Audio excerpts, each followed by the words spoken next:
All right, Shalom. First and foremost, I want to start off by giving all praises, honor, and glory to Yahweh, Bahashem, Yahweh Shai, Bahashem, Marakah Kodash, and double honors to the apostles and elders of Great Millstone and Ruel. Peace and blessings and salutations to the hopeful elect, the Bayat, the Awadah, the house of David. This is Brother Malak coming back at you with this truth. I got one scripture that I just want to give you, brothers, right? And then we're going to play this video because this is what's going on, right? You see, matter of fact, two scriptures. Matter of fact, let's get this here scripture first. Proverbs 21:1. The king's heart is in the hand of the Lord Yahweh. As the rivers of water, he turneth it whithersoever he will. Okay? Let me get Isaiah 54. Isaiah 54:16. Behold, I have created the smith that bloweth the coals in the fire, and that bringeth forth the instrument for his work. Whose work? Yahweh. Right? Ultimate World War III. You see, that's the end all be all. Okay? And I created the waster to destroy, and the waster is an ICBM intercontinental ballistic missile. All right? That's what's going to waste away this place. Babylon the Great and Israel, but Israel is going to be rebuilt back up. Now, without further ado, let's go and play this video. It says Russia builds world's first nuclear-powered cruise missile that flies for days. Let's play this. The United States may have turned geopolitics into a reality show, but Russia is making weapons the world has never seen before. One missile in particular has raised alarm bells in the West. The weapon is called the Burevestnik, or Skyfall. This is the world's first and only nuclear-powered cruise missile. It can fly non-stop for hours, even days, and loop around the Earth. Russia's President Vladimir Putin calls it the most invincible weapon. But NATO calls it a flying Chernobyl. Reports say this missile is an environmental nightmare because it leaks radioactive material along its entire flight path. So how does the Burevestnik really work? And is it as disastrous as the West claims? Our next report tells you more. Imagine a weapon so unhinged that even at the height of the Cold War, when Washington and Moscow were caught in an arms race, both sides looked at the blueprint of a particular cruise missile and said, this is too insane. Fast forward to today though, and Russia has built the weapon anyway. We are talking about a missile named the Burevestnik. NATO and the West call it the Skyfall. It is the world's first and only nuclear-powered, nuclear-capable missile. So what makes the Skyfall unique, and how is it different from other cruise missiles? Well, a conventional cruise missile uses either a jet fuel or solid fuel booster. It is fast, but it is limited by its gas tank. Once the fuel runs out, the missile drops dead. The Burevestnik, on the other hand, comes with two boosters. First, the solid fuel booster lobs the missile into the air, then a mini nuclear reactor that has been installed in the missile kicks in. And because a tiny amount of nuclear fuel can burn for weeks, the Burevestnik can keep flying for days and make a full circle around the Earth. According to Russia, the weapon has an infinite range. It has already been test-fired. And it flew non-stop for 15 hours, covering 14,000 kilometers. In comparison, the average cruise missile has a maximum flight time of a few minutes, with a maximum range of 2,000 kilometers.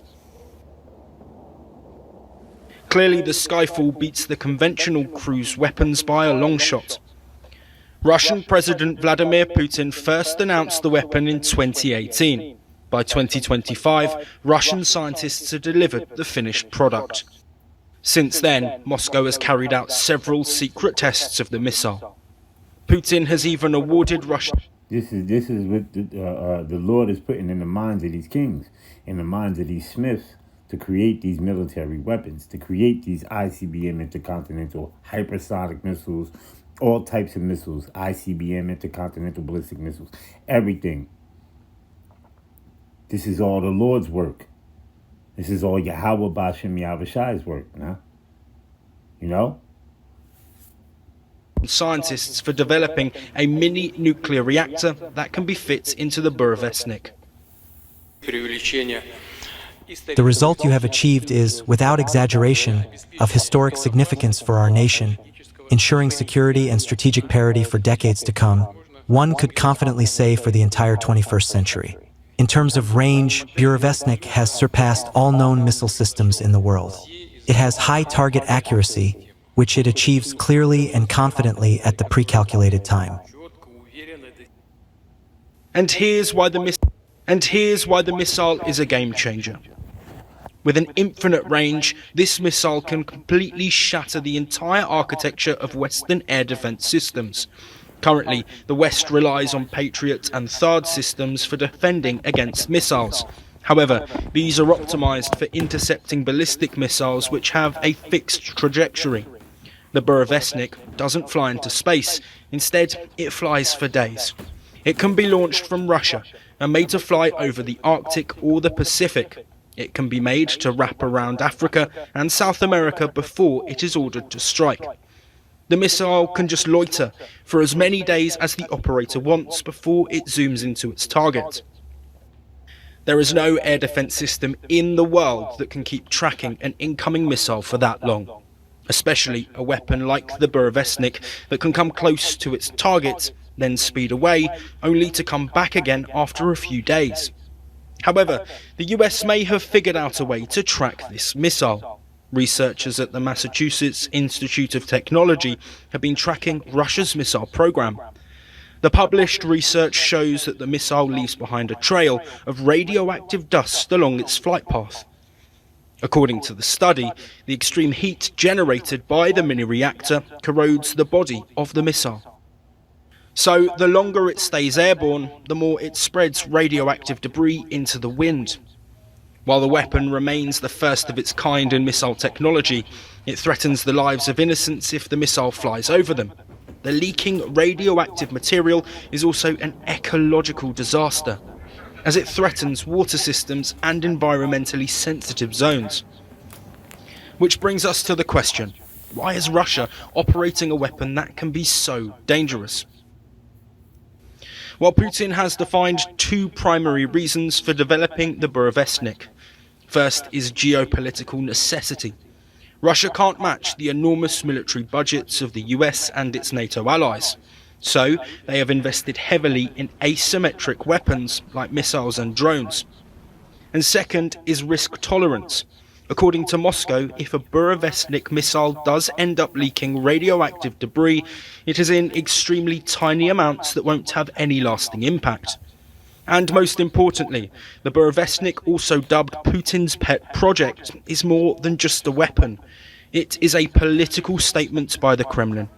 Russia still has cutting-edge military technology. This missile is a testament of that. Russia remains perfectly willing to build the world's first missile that is powered by a nuclear reactor, even if it puts doubts on the safety of civilians that are in the vicinity of the missile's flight path.